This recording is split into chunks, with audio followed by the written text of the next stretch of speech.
subhanahu wa ta'ala, he says, Ya bunayya, aqim as-salah. Now that's the second advice. After he gave the first advice his first advice was not to ascribe any partners to Allah. The second advice then was not to, or to believe that Allah subhanahu wa ta'ala can see everything and Allah azza wa jal is watchful of everything. Then the third advice, not the second, but the third advice is now where he says to him, oh my son, establish the prayers. Aqim as-salah. He did not say to him pray. He said establish prayers in your life. And there's difference. There's big difference between when you pray and when you establish prayers in your life. When you pray because you have to pray, and you pray because you feel like it's an obligation upon you to pray. So you pray just to bypass it. Or you pray just for the sake of lifting that responsibility of your shoulder. But when you establish the prayers, you live the prayers even though you're outside the prayers.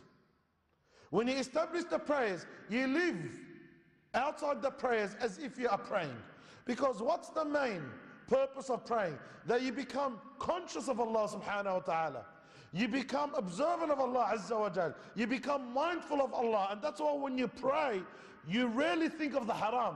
When you say Allahu Akbar and you read the Fatiha and you make ruku' and you make sujood, during that process, the only thing that's in your mind, or the only thing that you try to have in your mind, is that you are standing before Allah. So you only want to think right. You want to think righteous. You don't think of the haram. And the moment you think of the haram while you are praying, you start trying to ignore it. You try and evade it. You try and avoid it. When you are praying, you try and connect to Allah subhanahu wa ta'ala, even though most of us, and the vast majority of times, we're not even devoting in our prayers. We're not even concentrating in our prayers. But Allah subhanahu wa ta'ala wants you to establish the prayers. So when you're outside the prayers, you are like as if you are in the prayers. You are observant of Allah subhanahu wa ta'ala. You are conscious of Allah azza wa jal outside the prayers as if you are praying. That's why establishing the prayers in your life. The prayer is not about that 3 or 4 minutes that you put to pray to Allah subhanahu wa ta'ala and you make those movements. The prayer is about making a change in your life. And for that Allah subhanahu wa ta'ala, he says, Inna salata tanha anil fahsha'i wal munkar. Indeed, the prayer prevents you from evilness and prevents you from wrongdoings.